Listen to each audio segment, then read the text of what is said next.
What's happening, folks? Welcome back to the channel. It's starting 11 prediction time once again.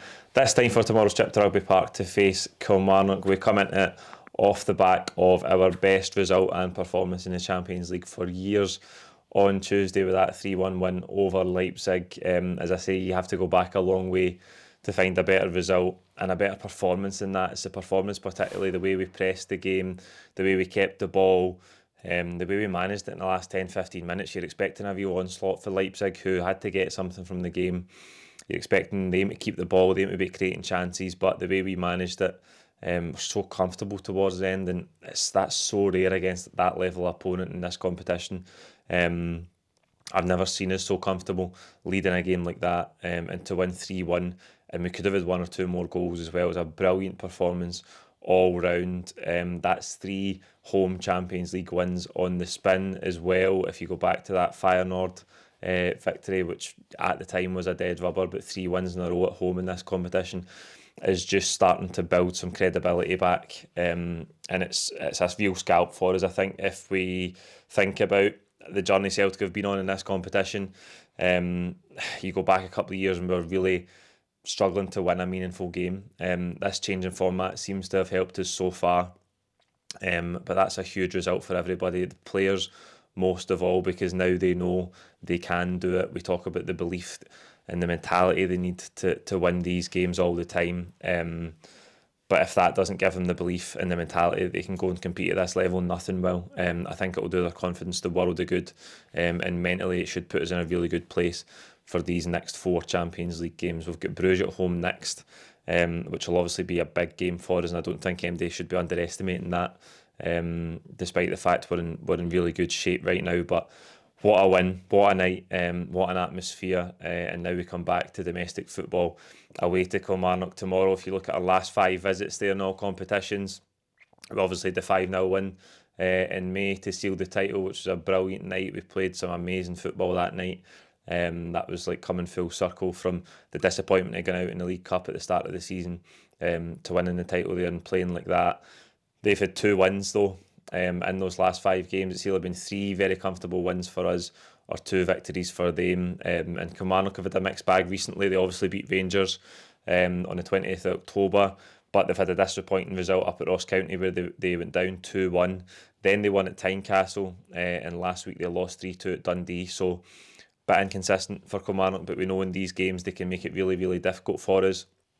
We know they'll be aggressive, they'll be physical, they'll try and go direct into Vassell and cause us problems in the wide areas, with the likes of Armstrong and Matty Kennedy, who I think has created the most chances in the league, I read, coming into this game. So we know they've got a threat and they can make life difficult for us, but if we play anything like the other night, or anything like the way we played in that 5-0 victory that sealed the title towards the end of the season, we should be absolutely fine. I think one of the big things that helps us is we've played Tuesday and this is Sunday, so I think that's a huge boost. It's such a big difference, Wednesday, Saturday versus Tuesday, Sunday, giving the players that extra day to rest, because there's no doubt the mental and physical exertions for the other night do take a toll, and it is like you're coming back down to earth from the high of a result like that in the Champions League. To come back to domestic football is a bit of a come down, and we can see that time and time again looking back after these games. But I think that extra day just helps us in the way we are right now, the way we're playing. If we can maintain that, we should get another valuable 3 points. So let's think about what the team might look like then.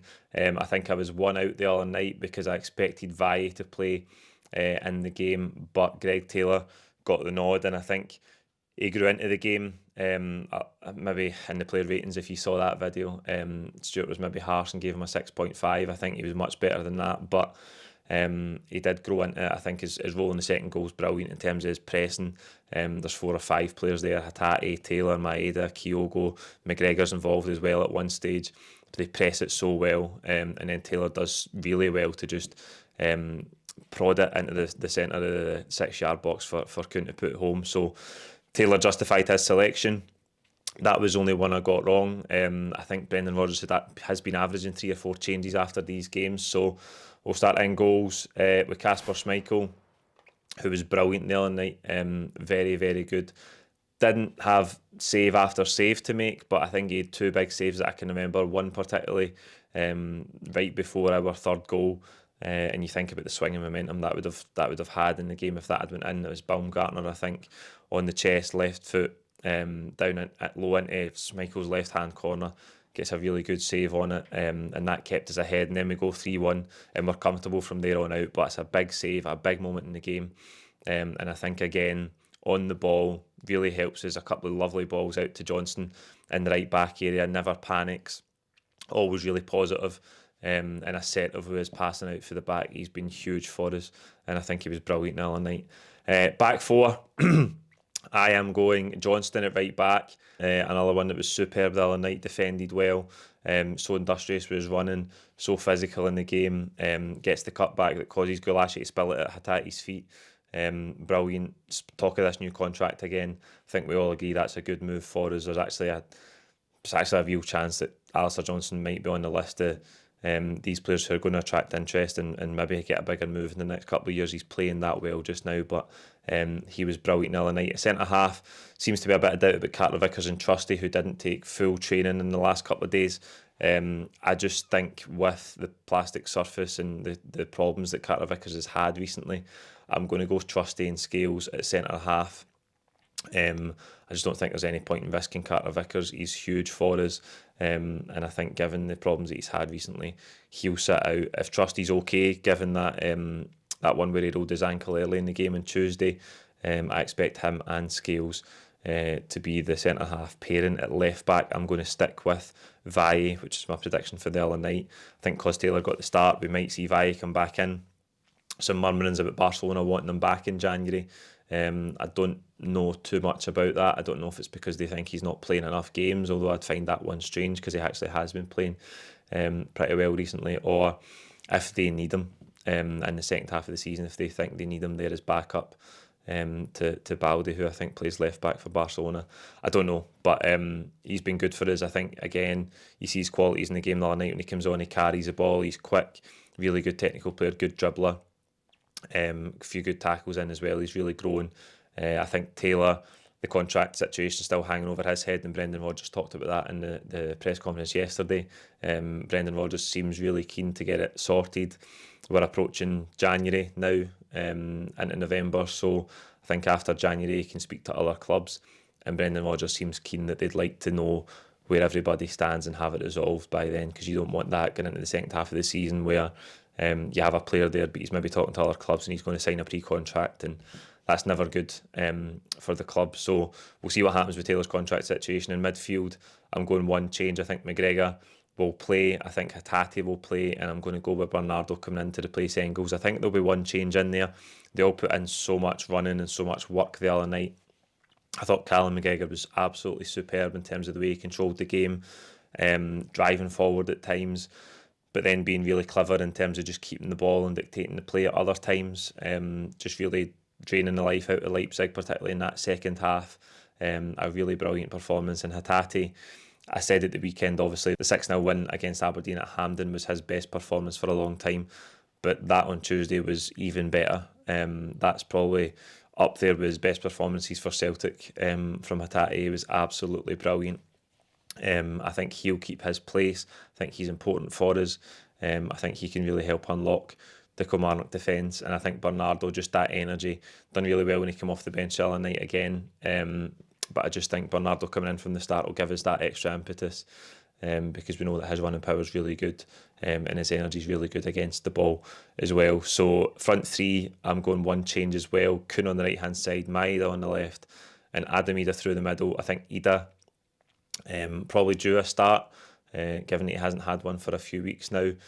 Got the goal at Fir Park. I think if you think back to that 5-0 win at Rugby Park, he was absolutely superb and went a wee bit more direct into his feet, and just beat the Kilmarnock aggression in the press, and then played through them. He was vital in that. I think Kyogo put a lot of work in the other night, a lot of running.